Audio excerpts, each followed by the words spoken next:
Hey guys, welcome back to another week of What's for Dinners. This week I'm sharing 4 super easy recipes that anybody can make.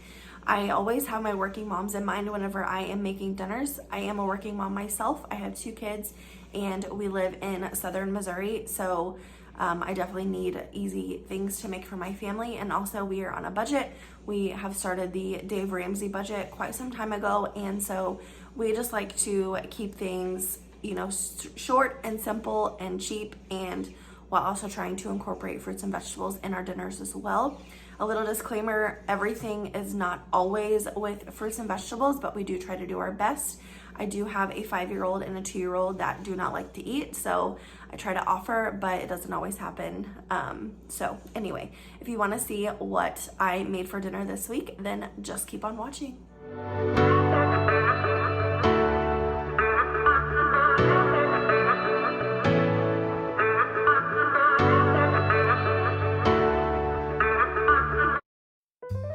So we are going to go ahead and get started with our first meal. So I'm just taking this bag of pre-cooked meatballs. You can find these in the frozen section at Walmart, and we just get the home style kind. I have tried the Italian and they are pretty good as well, but I got the home style for this particular recipe. So I am just dumping the entire bag into the crock pot. I did spray the crock pot just in case, but nothing really stuck to it, so I don't think that that's necessary. I am using a package of the onion soup mix with 2 cups of water, and you just want to mix this well together and then dump it over the meatballs, and then you will put the lid on. And I cooked this on low for about 4 hours. It doesn't take very long because the meatballs are already cooked. So with this, I am just making some mashed potatoes, so there is that, and then here's what the meatballs look like when they were all done. I did just stir it about halfway through and then pop the lid back on. So I had some bread that I had put in the freezer since we did not eat it all and it was getting ready to go bad. So I just froze it, and I'm just gonna make some quick garlic toast. So you could use just regular bread or vegetable oil spread or whatever you want, but I have the spray butter that comes in handy, so I am just using that to spray butter all over the toast. And then I'm going to sprinkle it with some garlic powder and then some parsley to make it pretty. And I did just do one side. It turned out just fine. This isn't anything fancy. It's just basically to use up what is in my freezer.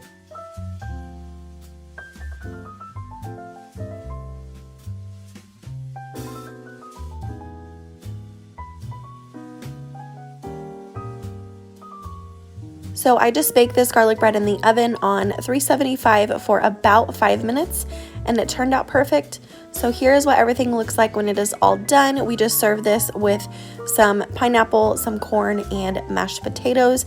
This was really, really good, and I was able to freeze my leftovers as well. So here's what my plate looked like when everything was done, and this recipe was so good. So this next one, we are going to get started on our potatoes. I am just peeling potatoes. I love using my potato peeler. It just makes things really easy. I'm not real good with a knife, so I do like to use my peeler. Also, I have found that when I use the peeler, I don't waste as much of the potato. So I just like to use the peeler. And then after all the potatoes are peeled, I will rinse the potatoes, and then that is when I will chop them up. So that is what I'm doing here. I have my own little method of chopping potatoes. I like to cut them in half, and then I'll cut them down the middle and then down the middle again. And basically, I'm just trying to make everything about the same size because we are going to be frying these potatoes in this pan here. So I wanted to make sure everything cooked evenly.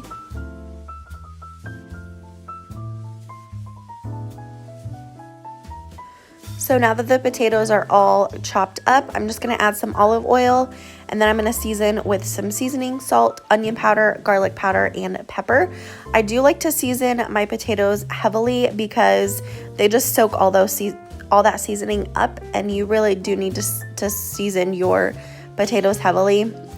Otherwise, you're just going to have some bland potatoes. So that is what I'm doing here. And then I needed to add just a little bit more olive oil because I did not have enough. So basically, I'm just going to put this on the stove and let it cook through. I do cook it on about medium, and I just go over and stir it about every 5 minutes. I don't know why, but it takes my potatoes pretty long to cook. but that's just how I like to do it. So now I'm going to get started on my zucchini. I am not a fan of zucchini, but my husband is. So I'm just using my potato peeler to peel the skin off. And then I will chop this up and we're going to roast this in the oven on 400 for about 15 minutes. And my husband loves this. I also think I salted with salt and pepper, maybe some garlic powder. I'm not sure, but I mean, you can season however you want. But my husband literally ate this entire zucchini himself.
So now we're going to get started on our other side. Me and my kids love broccoli, so I like getting this big old bag of broccoli, and I just put that in a pan with a little bit of butter and some water in the bottom, and I just let that cook while everything else is cooking, and it turns out perfectly every time. So here's what my potatoes look like when they are all done. They just have that beautiful golden crust on them, and they taste so, so good. And then I'm pulling out the zucchini as well.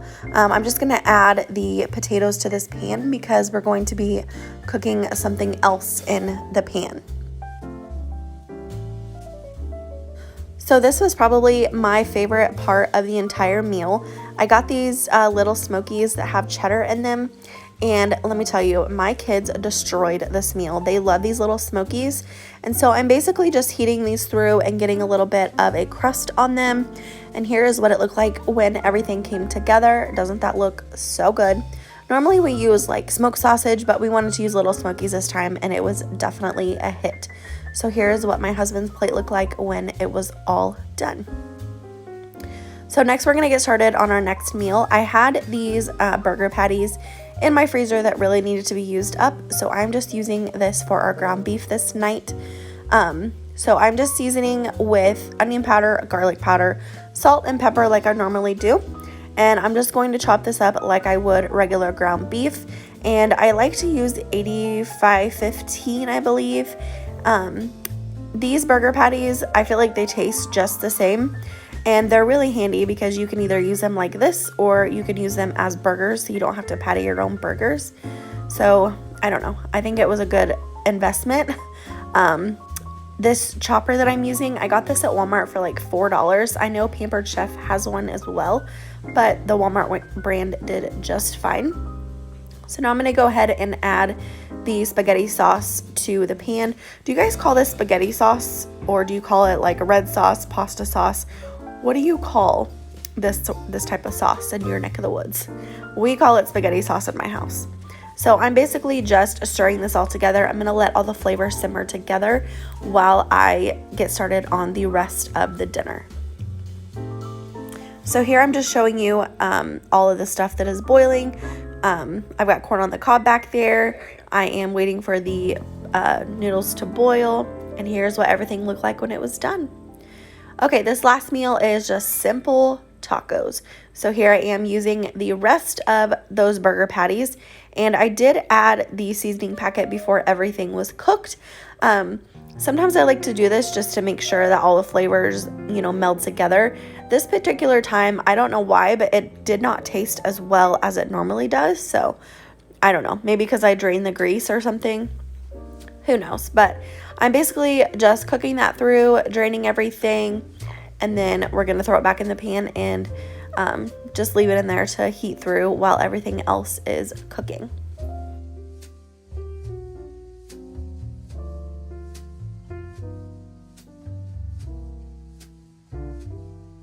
So I had gotten this rice packet from the discount grocery store. I believe it was rice pilaf. And I really just need to stop buying these ready rice because they are no good. They have a weird taste to them and I just don't like it. So I wanted to make it Mexican, so I had this nacho cheese sauce in my cabinet that I just added to it and mixed it all together. You will see here in just a little bit that I actually did not end up eating this rice because it just was not good. So just made all that for nothing basically. And then you'll see back there in the back that I am serving this with pineapples as well. So here's what my plate looked like when it was all done. I made one soft taco for myself and one crunchy taco and then a side of pineapples. So that's going to be it for this week's What's for Dinner. If you enjoyed this video, please give it a thumbs up. If you're new here, please subscribe. And don't forget to check the description box down below for my What's for Dinner playlist, as well as my grocery haul playlist. But other than that, I will see you in my next one. Bye, guys.